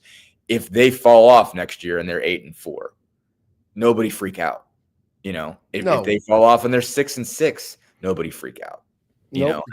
College football, I agree with you. It has become a sport that is going to have parity each year. It's going to be volatile. We're used to not having a lot of volatility in college football. You build these empires and you stay. That's kind of what it's been for all these years when guys weren't getting paid and, you didn't have this, total freedom of movement. In that period, you set up, you have a 10-year period where you'd be pretty good. I mean, you might not be 10-1 every one of those years, but, you have these stretches where, success begets success begets success begets success. It's going to be more up and down. You're going to have years you're going to have a year where you really nail it on the portal, and you're going to have years where they don't perform the way that you hoped. And because you're going to be overturning so much of your roster from year to year, and it's not building with this core of guys that you can trust are going to be there for 4 or 5 years, it's not going to be the same. So you're going to see changes. You're going to see shifts. I mean, this year doesn't mean that Indiana is going to be the powerhouse that dominates the Big Ten for the next 10 years. Not saying it won't be that way, but I think what you're more likely looking at is a constant shift in wind. And you are going to have to look at, if you're an athletic director, you're going to have to look at your team differently. If you trust your coach, you're going to have to trust your coach, but on the flip side of that, if a guy gets one really, really good year and you got 3 or 4 in a row and you don't, and you don't necessarily hang as much on that 1 year. So I think that is going to be something worth noting, is you've got to dig a little bit deeper. You've got to look under the hood to see what's really going on, and what you trust and what you think success even looks like, because you're going to have to figure that out. It's just going to be a different measurement in terms of what somebody's doing and what somebody isn't doing, to know whether you can hang with a guy, long term. It is going to be weird. It's like every sort of, concrete cornerstone on which things have sat over the last 50, 60 years in the sport are changing and are different, and everybody's going to have to get used to that. Absolutely. Make sure you're giving Dustin Dopirak a follow and subscribe. Be a subscriber to the Indy Star. Keep local papers alive, as he is the beat reporter for the Indiana Pacers, and much more. Brother, I appreciate you as always. Absolutely. Thanks, sir. You betcha. Dustin Dopirak joining us here on Indiana Sports Beat Radio. Much more coming up right after these messages. We'll be right back to the Hard Truth Distilling Company studios. This segment is brought to you by Reynolds Family Dentistry in Sellersburg. We'll return to the Hard Truth studios for more with Jim Coyle right after these messages.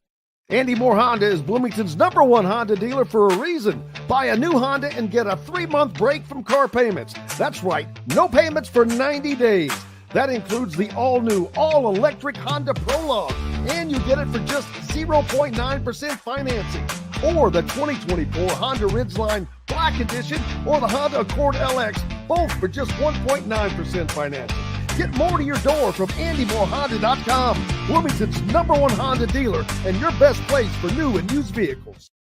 If you're looking for a home in the Indianapolis area, you need Cheryl Sizemore from RE/MAX Advanced Realty. Cheryl Sizemore has over 2 decades of experience, and that could be the difference in you getting the home you want in today's tough housing market. Reach out to Cheryl Sizemore from RE/MAX Advanced Realty at Cheryl@IndyHomePros.com or 317-298-0961. Cheryl Sizemore from RE/MAX Advanced Realty. Let Cheryl Sizemore get you in the home you want today. Cheryl@IndyHomePros.com. Whether it's a night out with the family, after work with colleagues, or catching the game with friends, Bubba's 33 is the place for you. Bubba's 33 offers a mouthwatering menu of selections that are all made from scratch every day. The portions are big, but the prices are small. And with over 50 big screen TVs, you'll never miss the big game. Bubba's 33. Pizza, burgers, beer. Country living is just a swing away. It can be hard to find the exact home that fits your family's needs, so there couldn't be a better time to build a new home with Property Shore Construction. Now building exclusively south of Bloomington within the Stonecrest Golf Community. Choose from one of the gorgeous Stonecrest Signature Series house plans. We have several lots available with scenic views of the golf course. Contact Amy Rhoda with Revesco Real Estate for additional information. 812-583-0919 or go to mystonecrestliving.com. That's mystonecrestliving.com for more details. Enjoy healthy, delicious meals at home without the hassle with the Fresh Fork. Chef-curated, ready-made meals delivered right to your doorstep. Proudly fueling IU athletes and now available to you with a menu that's always fresh and diverse, from hearty proteins to fresh salads. The Fresh Fork empowers you to make better food choices without compromising. Let the Fresh Fork help transform your lifestyle for a healthier way of living today at thefreshforkonline.com. Use promo code RADIO20 and get $20 off your first order. Welcome back to the Hard Truth Distilling Company studios. This segment is brought to you by The Ugly Grouper.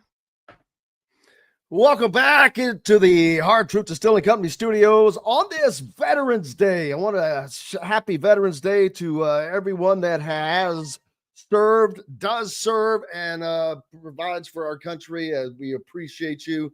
I'm wearing my USA shirt today, and in honor of all of those who have done so, whether you have given the ultimate sacrifice or sacrifice each and every day. We tremendously appreciate you and appreciate the freedom that your service affords us. And so thank you to each and every one of you. And that is an ongoing job that happens every day, and it has happened for decades upon decades. And so we owe a debt of gratitude to all of our service people. Thank you again. To all of our veterans, greatly appreciate you. Man, this has been a fun day. It's kind of like participating in an athletic endeavor, trying to catch up with everything that happened from over the weekend. It was a busy one, and lots of comments today. But Indiana gets a gigantic win on the gridiron, beating Michigan, a team they have beaten just 4 times in over 6 decades, people. That's a pretty big deal. They beat them back in 2020, and that was the first time since 1987 that Indiana had beaten Michigan. I don't think that this is going to be this is not something you're going to see from now on. Not that Michigan's not going to come back and be good, but Indiana is going to be competitive with these teams year in, year out. I really believe that. Whether it's Ohio State, Penn State, and we'll get to see it, because next year the schedule will change. It will get more difficult, and so it's going to be a test year in, year out, as the Big Ten is full of great programs. And as we just talked about with Dustin Dopirak, the parity is going to continue. It's here now. That's why Indiana is where they are, because there's parity and it can be done. And if it can be done at Indiana, it can be done anywhere with the right staff. Indiana is very fortunate to have that very thing right now, the right staff. And they have filled their win column with more wins than at any time in program history. Indiana reached double digits this weekend at 10-0 for the first time ever. Never won 10 games, not the 67 team, not the 1945 Big Ten champion teams, never reached 10 wins, even with the bowl game. So Indiana has set so many program records, as I think I mentioned earlier already, with wins in a season, wins to start a season, Big Ten wins. They're 7-0 in the Big Ten. They've never won 7 games in the Big Ten before. Neither of those other 2 teams were able to get that done either. So, and Indiana's not done. They have 2 games remaining on the schedule. Do they go 12-0? Well, we'll find out in 2 weeks, because if they can get past Ohio State, they are going 12-0. So, and that's going to be a tough test. Don't get me wrong. It's going to be on the road, not only on the road, but in an environment, and that is extraordinarily difficult to play in with 100,000 people who know how important that game is. That is a semifinal for the Big Ten championship. It's a mini Big Ten tournament, to be honest. You win, you're in. You into the Big Ten championship, that is. You lose, you're not. That's also a game that will determine, I think, in whether or not Indiana gets to host a playoff game. If they lose that game, I think that they will definitely, well, you have to be in the 5 through 8 slot. If they happen to lose that game, they're not going to drop out, but I think that they would drop past the number 8 position, or even if you're in the 8th position, we saw last week that BYU kind of knocked them down. So, just if you win, you take care of it yourself, and you don't have to worry about it. We'll find out. It's going to be a tough road to hoe, but man, if Indiana gets that win, that will solidify Curt Cignetti's boldest statement of a lot of bold statements. But last year, when he was on the Big Ten Network stage at the Big Ten championship, and he said, well, I thought I would come up here and get used to this place, since we're going to be playing in this game next year. If he is able to bring that to fruition, that might it won't exceed Google Me, I win, because that is just the greatest, but it's certainly going to be up there, and the most prophetic statement ever given in college football a year in advance. So crazy, but it's all fun, man. And more fun coming tomorrow, as Mike DeCourcy will be along, Chronic Hoosier, and we'll also see whom else we can get scheduled on for that show. Today, a great one, of course, with the voice of the Hoosiers, Don Fischer, Greg Rakestraw, helping us win from the Colts and high school sports, and, of course, Dustin Dopirak from the Indy Star. It has been an absolute blast, as always, but most importantly, with each and every one of you. Can't thank you enough. Without you, we've got no reason to be here. And Ryan asking Drew Evans' injury. No, we don't have any updates on any of those injuries, but hopefully we'll find out later on. We'll see. Jim says, other than OSU and IU, do any of the top 4 in Big Ten play another in conference play? No. So that's going to be that's why this is a semifinal game right here. Ohio State has already played Penn State. They've got the leg up in that. They lost to Oregon, so Oregon's in. If they beat Indiana, they're in. If Indiana wins, they're in. It's pretty simple as far as the Big Ten goes. So how soon before Cignetti signs a new deal? After the season. That's the fastest that'll happen. That's going to wrap it up for us here at Indiana Sports Beat Radio from the great Hard Truth Distilling Company studios. We'll be back tomorrow to do it again. Until then, I'm Jim Coyle. I will see you on the radio. Thanks for listening to Indiana Sports Beat Radio. Be sure to subscribe to our YouTube page for more clips and team coverage of Indiana basketball, football, and more. You can also find full episodes and tons of other content on thehoosier.com. We'll see you next time for another edition of Indiana Sports Beat Radio.